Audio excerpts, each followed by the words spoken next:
Good morning, everybody, and welcome back to the I Will Teach You a Language podcast. Hope everyone is doing great. Now, as you know, over here we talk about learning languages, but I often talk about learning languages through stories because that's the method that I've developed over the years as a kind of an alternative to traditional language learning. And there's a question that has come up a lot in the last, well, I guess in the last year or so since I've started really kind of focusing on this method and on this term story learning, which I've kind of coined. And a lot of questions have come up about it. One in particular is the question that we're going to answer today on the podcast, which is quite simply, how do you read as a beginner? And I often get comments on my YouTube videos when I'm talking about how to learn with stories.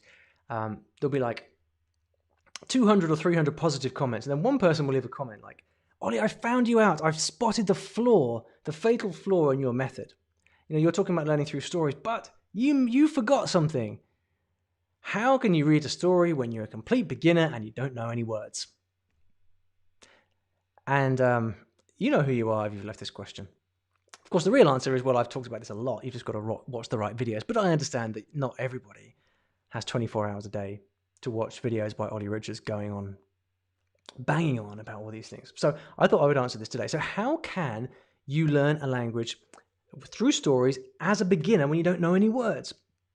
So I thought what I'd do to explain this is tell the story of how I developed my programs to learn languages through stories. And throughout this, I'm going to be referencing my programs because it's the most obvious thing to do. It's the best way to explain this stuff and explain my thought process. So apologies in advance if this sounds like a veiled sales pitch. It's not supposed to be that. What I want to do is explain how I arrived at the concept of teaching through stories, particularly for complete beginners, because that, after all, is the whole point of this. Story learning is for complete beginners. It also works for people at different levels, but it is intended. The heart and core of the method is intended for beginners. All right. So many years ago, I discovered the power of learning through stories, and I'm not going to repeat that here because you've all heard it before. It's the story of me on top of a mountain. Give me a thumbs up on the live YouTube here if you've heard me tell the story on top of the mountain. I'm not going to tell that again. But a few years after that, I started to think to myself, well, how can I do more with stories? Because I've learned so much through stories, but what can I do with this? How can I help people learn through stories? And so I started writing these books of short stories for beginners, which you can find in bookshops around the world and done phenomenally well, largely because people like the idea of learning through stories. Now, the issue with these books is I think people see them, they see these books of short stories, and then they see me banging on about story learning as a method, and they're like, yes, but Olly, you can't read these books as a beginner, as a complete beginner on day one. And my response is, no, you can't. You're absolutely right. There you go. I've confessed. This is my mea culpa. You cannot read, or I would not advise reading my short story books as a beginner on day one, unless you already know a very similar language. Like, so let's say you know Spanish and you're reading the Italian book. But of course, those books are not designed for complete beginners. Those books are designed from A2 to B2 level learners. So I wrote these books and I thought, well, this is great, but it's only for people who already speak the language or know some of the language. What can I do to help people who are complete beginners in the language? Because after all, the vast majority of people are still beginners in the language. A lot of you guys listening to this are going to be more advanced language learners, more sophisticated language learners. But let's not forget that most language learners are not. Most people have never got really beyond day one of the classroom. And my aim as a teacher, as an educator, is to help people learn a new language who haven't learned a language before. So in many ways, I'm not really talking to those of you guys here who are more advanced. I'm talking to those of you I'm talking to people who are really struggling to get started with their first language. So I started to think to myself, right, I've got these storybooks, people love them. How can I develop this into a method so I can teach you a language through stories from the beginning, whether you're learning Japanese or Spanish or Turkish or whatever? And it actually, to be honest, it stumped me for a long time.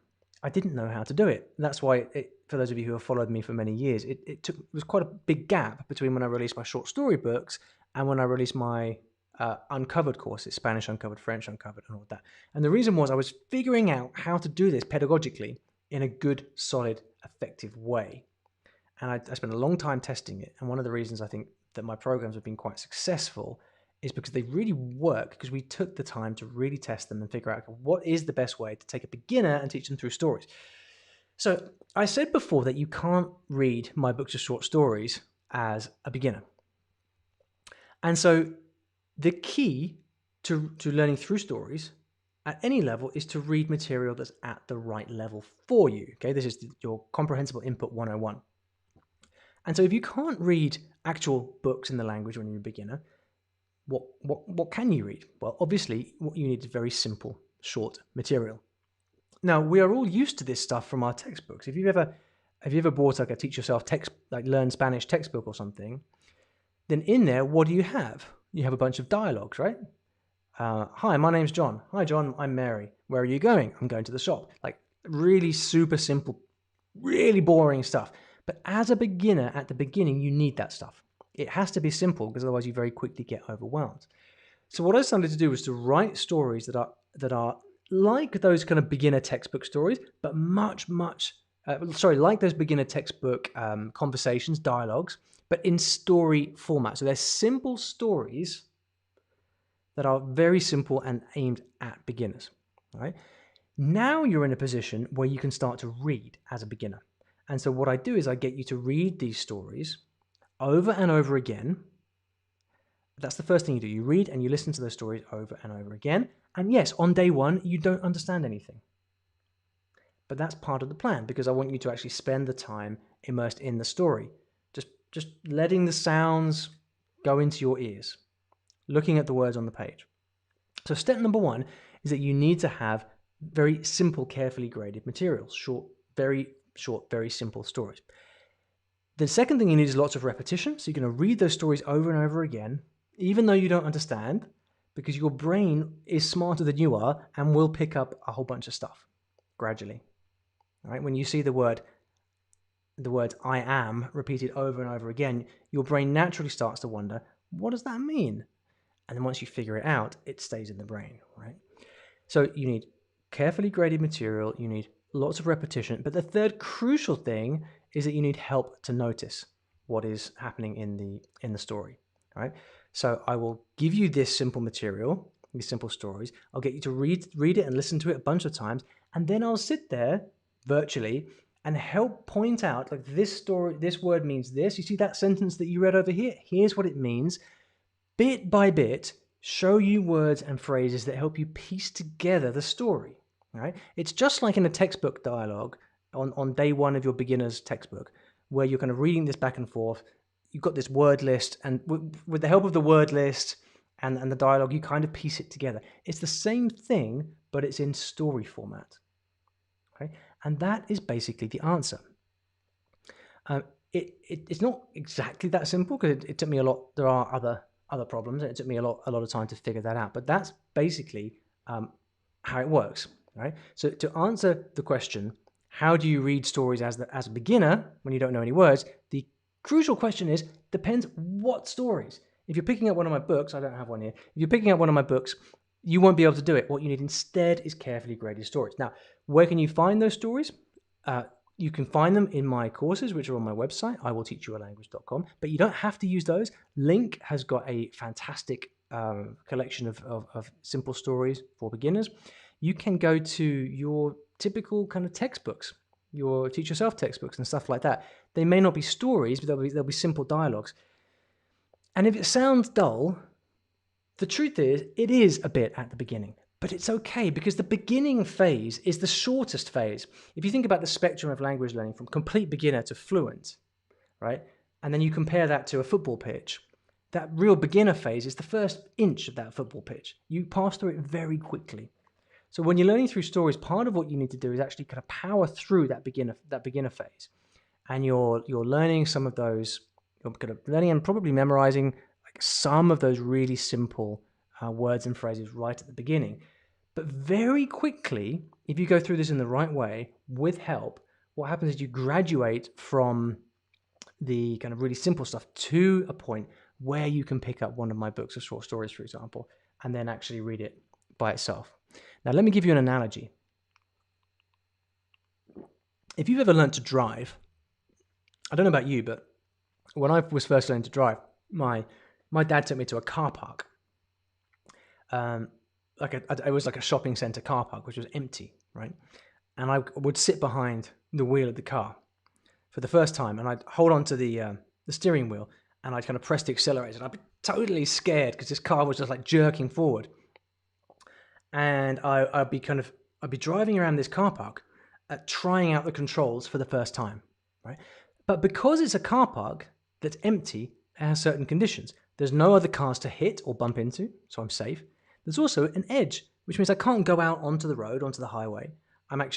It's contained. It's a safe, there's that word again, it's a safe space to drive with very little danger and lots of time and a supportive person there to actually help me get used to it. Learning with stories, the way that I teach, is exactly the same thing. At the beginning, you're learning stories, you're in that car park, there's no other cars around, there's no way out, so you can't go onto the main road. You're safe and you can try it out. So that is how it works. Now, there are some questions here, like, well, what do you do with a language where the script is different, like Japanese, where you have kanji? Or what about a language with that has no cognates, for example? What do you do then?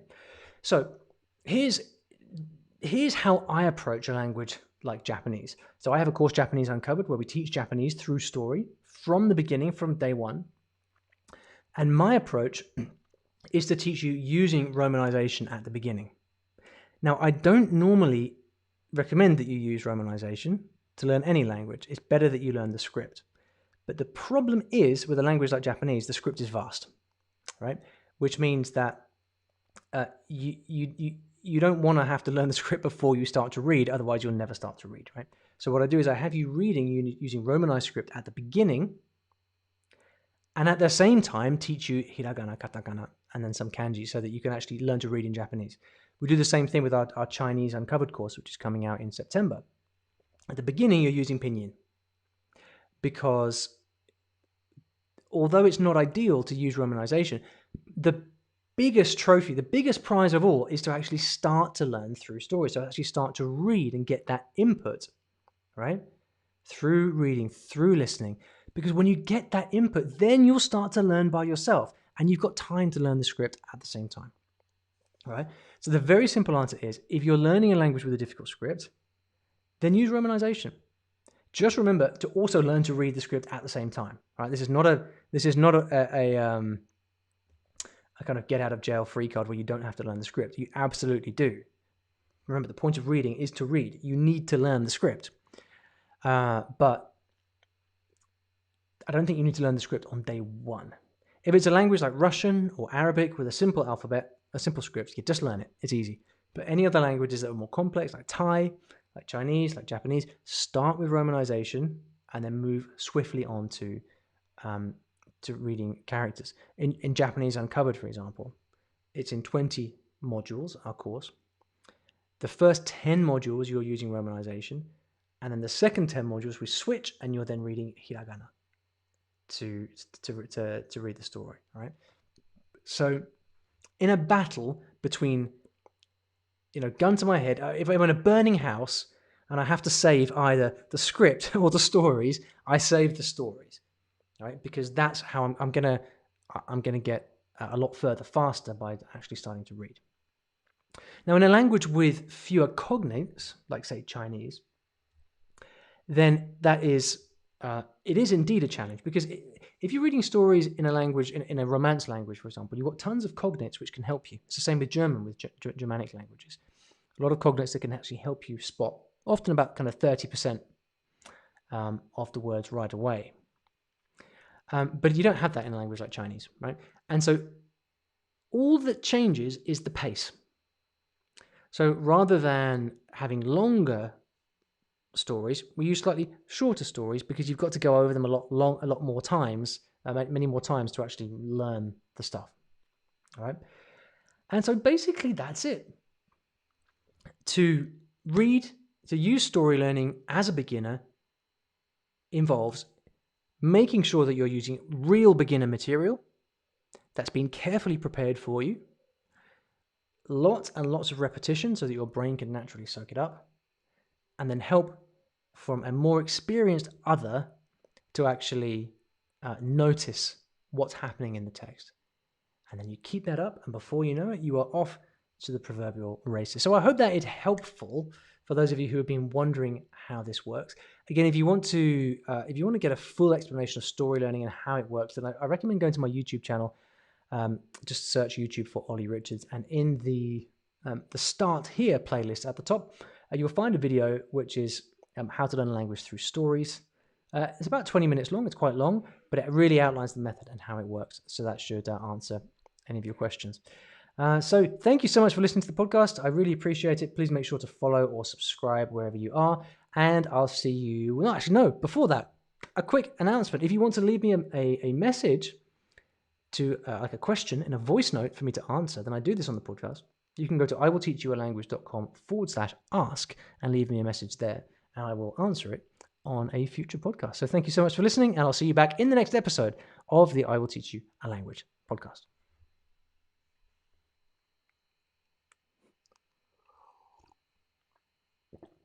All right, guys. Hope you enjoyed that. So a quick Q&A here. Thanks to all of you who are here live. Lewis says, just a quick message to thank you for the books. Oh, you're very welcome, Lewis. I'm really glad you've enjoyed them. Which ones have you read? Maybe let me know. So I'm going to prioritize here, guys, any questions on this particular topic.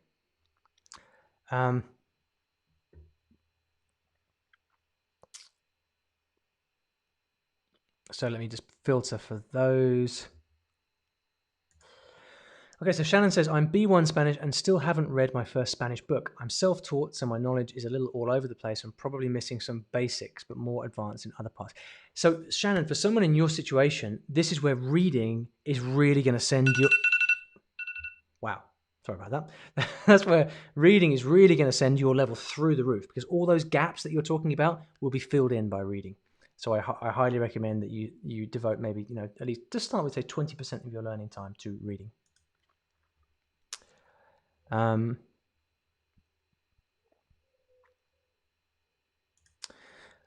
also says, I don't really enjoy the short story format either. That's absolutely fine. Short stories are not for everybody. There are alternatives. So, for example, I have these books which they're still stories, but they're in dialogue format. So conversations in Mexican Spanish, conversations in social media Spanish. So they're not really a short story format. They're dialogues with people talking to each other. So there are lots of other things out there. I'd say don't get hung up on stories. Get hung up on reading, and you can read whatever it is that you want. Right? Chad says, what do you think about flashcards to learn basic words at first? Great question, Chad. I don't advise it. And the reason is that if you've got basic words in the language, you're going to see them coming up over and over again in your reading anyway. Words like I am, you are, table, book, drink. You're going to see them so often that it's a waste of time to use flashcards. I would instead just keep reading, and you'll learn them naturally anyway. Right, let's see what we have here.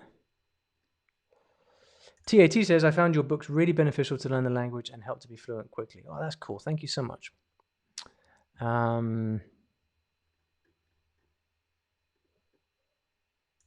Fate says, is there any discount coming on your uncovered courses? Would love to learn Italian with your courses as my third language.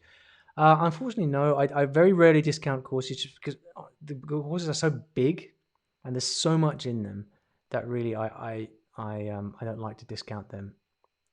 Because honestly, if you go through these courses, you will know the language very, very well by the end.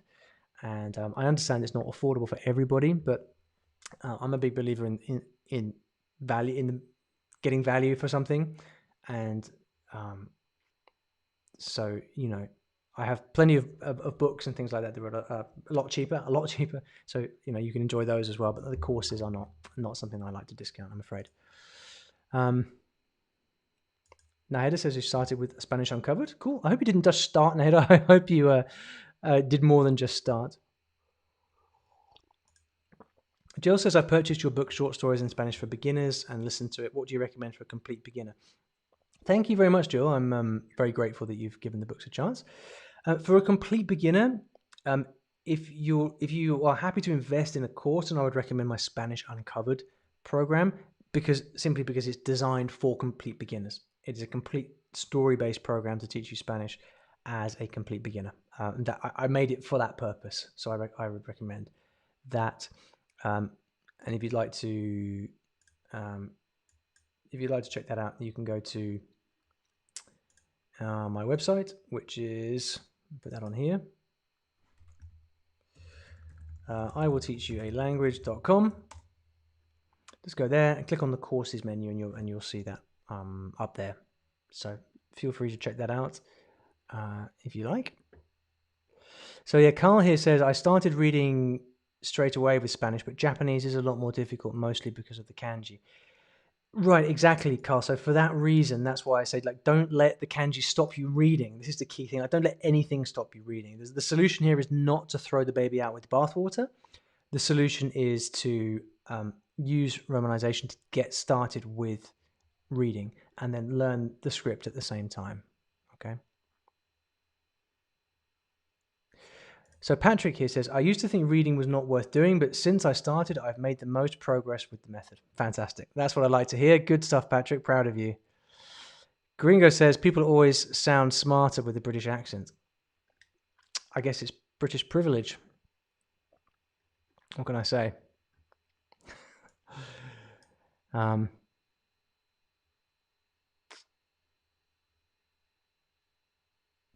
Forever Learning French. Hey, good to see you. Thank you for your many comments on the channel as well. I really appreciate it.